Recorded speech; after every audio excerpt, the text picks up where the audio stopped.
वो कहते हैं, रचा है सृष्टि को जिस प्रभु ने, वही ये सृष्टि चला रहे।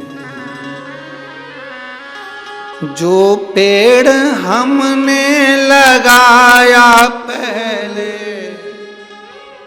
जो पेड़ हमने लगाया पहले, उसी का फल अब हम पा रहे हैं। रचा है सृष्टि को जिस प्रभु ने, वही ये सृष्टि चला रहे। उस पर भरोसा कर लो, इतना पक्का भरोसा, फिर वो टूटे ना, फिर वो छूटना नहीं चाहिए। इतना प्रबल भरोसा होना चाहिए, इतना प्रबल। एक लड़का कोमा में चले गए, देखो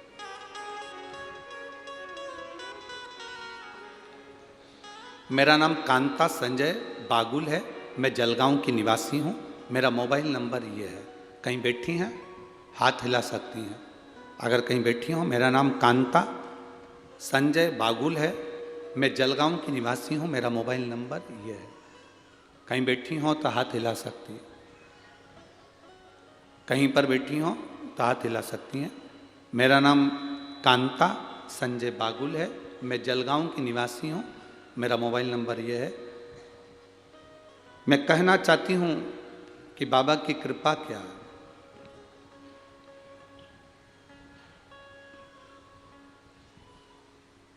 शिव महापुराण की कथा नहीं है गुरुदेव, ये शिव पुराण नहीं। हम पूरा पत्र तो बहुत बड़ा है, आप लोग भी देख रहे होंगे एलईडी पर। अब इतना बड़ा पत्र तो हम पूरा, क्या बात है, जो खास चीज़ उन्होंने हेडलाइन पर मार्क करके दी है, लाइन लाइन बना कर दी है, उसका स्मरण करें। कहूँगी शिव पुराण नहीं है, साक्षात शिव है। जो कथा में बोलते हैं वो बाबा सुनता, ये निश्चित। गुरुदेव 22 साल का मेरा लड़का है राहुल संजय बागुल, बहुत बड़ा शंकर की कथा का भक्त है। पर बाबा आप कहते हो ना, दुनिया में सबको अपना अपना दुख आता है और वो काटना आपको ही है। छींक आपको आई है, आपको छींकना है। खांसी आपको आई है तो आपको खांसना, दुख आया आपको है तो आपको मिटाना। उसको ब्रेन हेमरेज हो गया। 22 साल का मेरा लड़का राहुल संजय बागुल, उसको ब्रेन हेमरेज हो गया। तुरंत डॉक्टर के पास जब लेकर गए तो मालूम पड़ा ब्रेन हेमरेज है। ऑपरेशन के लिए कहा गया।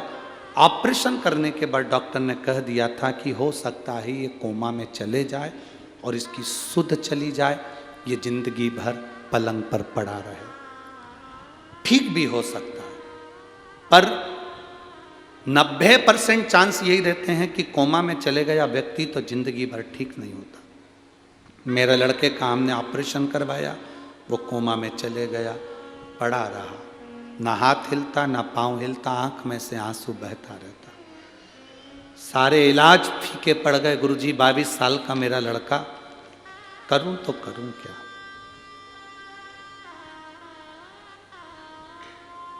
स्वयं डॉक्टर कह रहा है। अब ये डॉक्टर क्यों कहेगा, जरा विचार करिए। स्वयं डॉक्टर कह रहा है, मेरी पत्नी कोई सीहोर वाला महाराज है, उसकी कथा सुनती है। स्वयं डॉक्टर कह रहा है, मेरी पत्नी कोई सीहोर वाला महाराज है, उसकी कथा सुनती है। आप अपने बच्चे को अब घर ले जाओ, इतने दिन तक कब तक पटक के रखोगे, घर पर सेवा करो। हम उसे 10 दिन बाद घर पर लेकर आ गए। उसके कानों में डॉक्टर के कहने से हमने हेडफोन लगाया, शिव महापुराण की कथा टीवी पर चलाई, उसको हेडफोन लगाकर सुनाते रहे। घर लाने के 25 दिन बाद कथा सुनते सुनते मेरे बेटे ने अपने हाथ पैर की उंगलियां और कंपन करना प्रारंभ कर दिया। हाथ पैर की उंगलियां कंपन करना प्रारंभ कर दी, ब्रेन काम करना प्रारंभ कर दिया। लेकर गए वापिस हॉस्पिटल। डॉक्टर भी आश्चर्य में पड़ गया कि ये चमत्कार कैसा हो गया। धीरे धीरे लड़का अपने आप उठना प्रारंभ कर दिया और बेटा ठीक हुआ। ये शिव की कृपा, औघड़ी की कृपा। कहीं बैठे हों और अगर बच्चा यहाँ आया हो तो वो बेलपत्री लेने आ सकता है। कहीं बैठे शिव कथा, अगर वो बेटा यहाँ आया हो तो बेलपत्री लेने आ सकता है। शिव कथा इसी को औघड़ी है। जिस लड़के ने आंख खोल कर आंख में से आंसू निकलते हो, शरीर पड़ा है, ब्रेन का ऑपरेशन हो गया हो, काम ना कर रहा हो, कोमा से निकल ही नहीं रहा हो, हेडफोन लगाकर शिव कथा अंदर प्रवेश कर गई। कितने रोग, कितनी बीमारी है जीजियों। हम तो पूरे पत्र नहीं पढ़ पाते, आपको भी दुख होता होगा। इतने इतने पत्र गुरुजी के पास आते हैं, पढ़ते नहीं। अब पत्र पढ़ें तो कथा कब बाचे।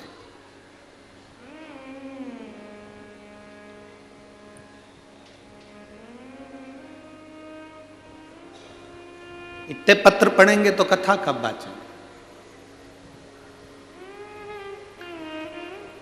ढेर सारे पत्र आप लोगों के आते हैं, सब यहीं छोड़कर जाते हैं। लोगों को दुख भी होता है, इतने सारे पत्र गुरुजी छोड़ जाते हैं, करें क्या उसका। हम भी प्रयास कर रहे हैं जल्दी से जल्दी। अब एक ऐसा जितने पत्र हैं इन पत्रों को पढ़ा जाए। हम पूरा न पढ़ पाएँ तो बिठले सेवा समिति से एक ऐसा चैनल चालू करेंगे जिस चैनल पर इस पत्र को पढ़कर सुनाया जाएगा मोबाइल नंबर समेत। जल्दी से जल्दी हम भी प्रयास करें इन पत्रों को आप तक पहुंचे, आपके पत्र का भाव जनमानस तक पहुंचे।